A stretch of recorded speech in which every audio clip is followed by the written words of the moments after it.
اور اس پر مستزاد، اس پر مزید یہ جہنم سے ایک گردن کو اللہ رب العالمین نکالے گا، یخرج من النار عنق، جہنم سے ایک گردن نکلے گی، اور اس کی 2 آنکھیں ہوں گی تبصران، وہ دیکھ رہی ہوگی، وَأُذُنَانِ تَسْمَعَانِ، اور اس کی 2 کان ہوں گے جو سنتے بھی ہوں گے اس گردن کے، وَلِسَانٌ يَنطِقُ، اور اس کی ایک زبان بھی ہوگی جو بات کر رہی ہوگی۔ یہ گردن جو جہنم سے نکلے گی وہ کہے گی کہ وُكِّلْتُ بِثَلَاثَةٍ، مجھے 3 لوگوں پر مسلط کیا گیا، مجھے اس بات کی تعلیم یا پھر اس بات کا حکم ہوا کہ 3 طرح کے لوگوں کو پکڑنا ہے، جہنم میں اس میں ڈالنا ہے، 3 طرح کے لوگوں کو مجھے پکڑنا ہے، جہنم میں پھینکنا ہے۔ وہ 3 لوگ کون ہیں؟ کہا کہ بِكُلِّ جَبَّارٍ عَنِيدٍ، وہ لوگ جو دنیا میں تکبر کیا کرتے تھے، جو دنیا میں اپنے آپ کو بڑا سمجھتے تھے، فخر کیا کرتے تھے، ظلم کیا کرتے تھے، دوسروں کو حقیر مانا کرتے تھے۔ اللہ کے نبی صلی اللہ علیہ وسلم فرماتے ہیں کہ وہ جہنم ایسے متکبرین کو، ایسے ظالموں کو پکڑے گی اور جہنم میں ڈال دے گی۔ اور دوسرا آدمی وہ جو اللہ کے ساتھ شرک کیا کرتا تھا، اور تیسرا وہ المصورون جو تصویر کشی کیا کرتا تھا، تصویریں بنانا۔ آج کل بہت زیادہ یہ عام ہے، ہماری عبادتیں بھی تصویروں سے خالی نہیں، لیکن اس میں تفصیلات میں جانے کا موقع نہیں ہے۔ بہرحال وہ جہنم سے نکلنے والی گردن یہ اعلان کرے گی اور وہ چن چن کر ڈال رہی ہوگی۔ اللہ کے نبی صلی اللہ علیہ وسلم فرماتے ہیں ایسے موقع پر روزہ اس کو فائدہ پہنچائے گا۔ کیسے فائدہ پہنچائے گا؟ اللہ کے نبی صلی اللہ علیہ وسلم کی حدیث ہے الصوم جنۃ کجنۃ احدکم القتال، روزہ یہ تمہارے لیے ڈال ہے، جیسے کہ دنیا میں تم اپنے دشمن کے حملے کو ڈھال سے روکتے ہو، ویسے ہی روزہ یہ اللہ کے عذاب کے لیے بھی تمہارے لیے ڈھال بنتا ہے، اور دنیا میں گناہوں سے بھی تمہارے لیے ڈھال بنتا ہے۔ تو بہرحال متسامعین کرام، یہ جو ہماری روزے کی عبادت ہے، یہ عبادت حشر کے میدان میں بھی ہم کو اس مرحلے پر جہاں پر لوگ پریشان ہوں گے وہاں پر ڈھال کا کام انجام دے گی۔ اور اس ڈھال کے ساتھ ایک اور بھی ڈھال ہمارے پاس جمع ہو جائے، جیسے کہ میں نے آپ کو بتایا چھوٹے موٹے اگر ذکر بھی ہم کر لیں تو اس کا بھی بڑا فائدہ ہوتا ہے۔ اللہ کے نبی صلی اللہ علیہ وسلم کی حدیث ہے، آپ صلی اللہ علیہ وسلم نے فرمایا خذوا جنتکم، صحابہ کرام بیٹھے ہوئے تھے، کہا کہ لوگوں اپنی ڈھال کو سنبھال لو، پکڑ لو۔ صحابہ نے اپنے دائیں بائیں دیکھا، کوئی دشمن تو نظر نہیں آیا۔ حل من عدو حضر، اللہ کے نبی صلی اللہ علیہ وسلم کیا کوئی دشمن آ گیا کیا؟ ہم کو ڈھال سنبھالنے کا حکم آپ نے دیا، اس کی وجہ کیا ہے؟ کوئی دشمن آ گیا ہے کیا؟ آپ صلی اللہ علیہ وسلم نے فرمایا نہیں، بلکہ تم کو ڈھال اپنانا ہے من النار، جہنم کی آگ سے بچنے کے لیے۔ صحابہ نے عرض کیا اللہ کے نبی صلی اللہ علیہ وسلم ہم تو صرف جنگ کا ایک ڈھال جانتے ہیں، جہنم کی آگ سے بچانے والی ڈھال کون سی ہے؟ آپ صلی اللہ علیہ وسلم نے فرمایا ذکر اللہ، اللہ تبارک و تعالیٰ کا ذکر۔ اور بعض روایتوں میں سبحان اللہ، الحمدللہ، ولا الہ الا اللہ، واللہ اکبر، 4 کلمات۔ کتنے وزن ہے بھاری، یہ بتائیے کتنے وزن، کتنے بھاری ہیں؟ روزہ ایک ڈھال ہے، ذکر ایک ڈھال، یہ 2 ڈھال اگر ہمارے ساتھ جمع ہو جائیں تو پھر ہماری کامیابی اور بچاؤ کے امکانات بہت زیادہ ہو جاتے ہیں۔ اللہ کے نبی صلی اللہ علیہ وسلم کی جو حدیث ہے الصوم لی وانا اجزی بہ، اس حدیث کی بہت ساری وضاحتیں آپ نے سنی ہوگی۔ ایک وضاحت یا پھر ایک خلاصہ اس کا میں آپ کے سامنے سفیان بن عیینہ رحمۃ اللہ علیہ نے جو کیا ہے وہ میں آپ کو ذکر کرتا ہوں کہ روزے کی یہ جو عبادت ہے ہمارے لیے کیوں اہم، اس کی حفاظت ہمارے لیے کیوں اہم ہے، یا پھر روزوں کا جو تسلسل ہے اس کو جاری رکھنا ہمارے لیے کیوں اہم ہے۔ سفیان بن عیینہ رحمۃ اللہ علیہ فرماتے ہیں اللہ کے نبی صلی اللہ علیہ وسلم نے جو فرمایا کہ اللہ تبارک و تعالیٰ نے فرمایا کہ روزہ بندہ میرے لیے رکھتا ہے اور میں اس کا بدلہ دیتا ہوں۔ اللہ کیسے بدلہ دیتا ہے؟ کہتے ہیں کہ پل صراط سے گزرتے ہوئے قنطرہ ایک جگہ آئے گی، قنطرہ، وہاں پر اللہ رب العالمین لوگوں کو روک دے گا، ظالم اور مظلوم کو روک دے گا، وہاں پر انصاف ہوگا، تصفیہ ہوگا، وہاں پر ظالم اور مظلوم کا جو بھی معاملہ ہوگا وہاں پر حل کیا جائے گا۔ صحابہ کرام پریشان ہو گئے، صحابہ کرام نے اللہ کے نبی صلی اللہ علیہ وسلم سے پوچھا اللہ کے نبی صلی اللہ علیہ وسلم جب حساب و کتاب وہاں پر ہوگا، ہمارے پاس نہ دینار ہوں گے، ہمارے پاس نہ درہم ہوں گے، ہم کیسے مظلوم بھائی کو ہم راضی کر پائیں گے؟ صحابہ کا دیکھیے کتنا زیادہ احساس تھا، ڈر خوف تھا۔ آج ہم سے کہیں کہ بھائی اللہ سے معافی مانگو، وہ کون سا بڑا ظالم ہے کس پر میں نے ظلم کر لیا، ہماری سوچ یہ ہوتی۔ اللہ کے نبی صلی اللہ علیہ وسلم کے صحابہ نے فرمایا کہ ہم نے اگر کسی پر ظلم کیا تو کیسے ہم اپنے بھائیوں کو راضی کریں گے، کیسے ہم اپنی بہنوں کو راضی کریں گے؟ یہ جذبہ ہونا چاہیے ہمارے اندر۔ صرف آج کی مثال آپ اپنے دل پر ہاتھ رکھ کر سوچئے کہ آج آپ نے یا پھر میں نے، آپ نے کتنے لوگوں کا دل دکھایا ہوگا، کتنوں کی غیبتیں ہم نے کی ہوں گی، کتنوں کی چغلیاں ہم نے کی ہوں گی، کتنوں کو گالی ہم نے دی ہوگی، کتنوں پر ہم نے ظلم ڈھا ستم ڈھایا ہوگا، ساس ہے بہو پر، بہو ہے ساس کی کتنی چغلیاں غیبتیں شکایتیں انہوں نے کی ہوگی۔ یہ سارا تو معاملہ ظلم کا ہے، سارا تو معاملہ یہ ظالموں والا معاملہ۔ صحابہ کرام نے عرض کیا کہ وہاں پر ہم کیسے ہمارے مظلوم بھائی کو، بہن کو راضی کریں گے؟ اللہ کے نبی صلی اللہ علیہ وسلم فرماتے ہیں کہ وہاں پر کوئی دینار و درہم نہیں ہوگا، وہاں کی جو کرنسی ہوگی وہ کرنسی آپ کی نیکی ہوگی اور آپ کی برائی ہوگی، نیکی اور برائی کی کرنسی وہاں پر چلے گی۔ مظلوم کی جو برائیاں ہیں وہ اٹھا کر ظالم پر ڈالی جائیں گی، یا پھر اس کے پاس نیکی گناہ نہیں ہے تو پھر ظالم کی جو نیکیاں نکال کر مظلوم کو دے دی جائیں گی۔ اب یہاں پر ہوگا یہ، فرماتے سفیان بن عیینہ رحمۃ اللہ علیہ، اس کی نیکیاں نکالنے کے لیے نماز کی نیکیاں ہوں گی، نماز کی نیکیاں نکال کر مظلوم کو دے کر اس کو راضی کیا جائے گا۔ ابھی بھی گناہ باقی ہیں، ابھی بھی مظالم باقی ہیں، انصاف ابھی بھی پورا نہیں ہوا، صدقہ اور خیرات کی نیکیاں نکالی جائیں گی، مظلوم کو دے دی جائیں گی، حج اور عمرے کی نیکیاں نکالی جائیں گی، مظلوم کو دے دی جائیں گی، ساری نیکیاں ختم سوائے روزے کے۔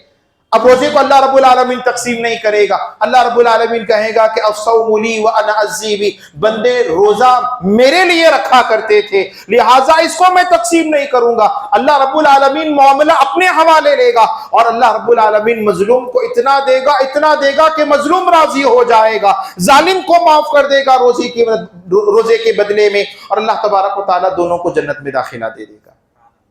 میرے بھائی اندازہ لگائیے کہ ہماری یہ جو روزے کی عبادت ہے، ہم یوں سمجھتے ہیں، ہم اس جذبے کے ساتھ اگر ہم روزہ کی عبادت رکھے ہوتے تو ہماری روزے کی عبادت کے اندر واقعتاً ہم کو شوق ہوتا، مزہ ہوتا، اور رمضان کے جانے میں ہم کو جو تکلیف ہوتی۔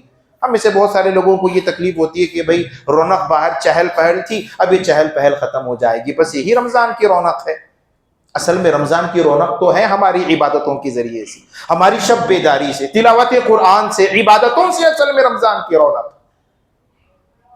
میرے بھائیو وقت مزید اجازت نہیں دیتا، یہ دوسری نصیحت جو آپ کے لیے میں مرد اور خواتین کے سامنے وہ کرنا چاہتا ہوں وہ یہ کہ اپنے عبادتوں کی حفاظت آپ کیجئے اور اپنے عمل کا جو تسلسل ہے اس کو جاری رکھیے۔ یہ جو مراحل ہیں، موت کا مرحلہ، قبر کا مرحلہ اور حشر کا مرحلہ، ان مراحل میں ہم کامیابی اور سرخروئی چاہتے ہیں تو پھر ہم کو اس کی پابندی کرنا چاہیے۔ تیسرا مختصر طور پر وہ یہ، علم حاصل کرنے کی کوشش ہم کو کرنی چاہیے، اور علم کے اندر سب سے پہلے جو معاملہ ہوتا ہے وہ توحید کا، عقیدے کا علم۔ عام طور پر دیکھا جاتا ہے کہ رمضان کے مہینے میں ماشاءاللہ ابھی اتنی تعداد یہاں پر بڑی تعداد ہے، رمضان کے بعد اگر کوئی عام پروگرام رکھا جائے، پتہ نہیں واللہ عالم اتنی تعداد ہوتی بھی ہے یا پھر نہیں ہوتی، جمعے کی خطبات میں تو ہوتی ہے، لیکن عام پروگرامز میں یا پھر کبھی کوئی سلسلہ وار دروس کا سلسلہ چلتا ہے یا پھر تعلیم کا کوئی سلسلہ چلتا ہے تو ہمارے نوجوانوں میں، بڑوں میں یا پھر خواتین میں وہ جذبہ یا پھر اتنی تعداد ہم کو نظر نہیں آتی۔ تو نصیحت یہ ہے کہ علم آپ حاصل کریں، اور علم میں بھی سب سے پہلے عقیدے کا، توحید کا علم ہم کو حاصل کرنا ہے۔ رمضان کا یہ پیغام، کیسے پیغام ہے توحید کا علم حاصل کرنا رمضان کا؟ اللہ رب العالمین نے ہم کو حکم دیا بھئی رات میں آپ کو سونا نہیں ہے، اللہ کے نبی صلی اللہ علیہ وسلم نے بیان فرمایا طاق راتوں میں آپ کو جاگنا ہے۔ ہم نے اپنی پیاری نیندوں کو قربان کر دیا، ہم جاگ رہے ہیں۔ کس کے لیے جاگ رہے ہیں بھئی؟ اللہ کے لیے۔ جب جاگنا اللہ رب العالمین کے لیے ہے تو پھر کسی اور کے لیے ہم کیوں جاگیں گے؟ یعنی کہ اللہ کے لیے جاگنے کی عبادت ہو رہی۔ اللہ نے ہم کو حکم دیا، کہا کہ تم کو کھانا نہیں ہے روزے کی حالت میں، پینا نہیں ہے روزے کی حالت میں۔ ہم نے کھانا بھی چھوڑ دیا، پینا بھی چھوڑ دیا۔ کس کے لیے چھوڑ رہے ہیں آپ؟ اللہ کے لیے چھوڑ رہے ہیں۔ اسی کو تو توحید کہا جاتا ہے۔ اب جب یہ رمضان کی عبادت، رات میں جاگنے کی عبادت صرف اور صرف اللہ کے لیے ہو رہی ہے تو پھر ہر عبادت بھی اللہ کے لیے ہونی چاہیے۔ قربانی والا معاملہ بھی اللہ کے لیے خاص ہونا چاہیے، نظر والا معاملہ بھی اللہ تبارک و تعالیٰ کے لیے خاص ہونا چاہیے، یا پھر عاجزی انکساری یا پھر احترام کے ساتھ سجدے جو ہوتے ہیں، طواف جو ہوتے ہیں، ساری جتنی بھی عبادتیں وہ ساری عبادتیں اللہ کے لیے ہونی چاہیے۔ اب بندہ اگر اللہ کو چھوڑ کر کسی اور کے لیے عبادت کرتا ہے تو پھر یہ معاملہ شرک کا ہو جاتا ہے۔ اب اس کے بعد جتنے رمضان کے روزے آپ رکھ لیں، جتنی تراویح آپ پڑھ لیں، کتنے بھی قرآن ختم کر لیں، اللہ رب العالمین کو اس کی کوئی ضرورت نہیں ہے، کوئی ضرورت نہیں۔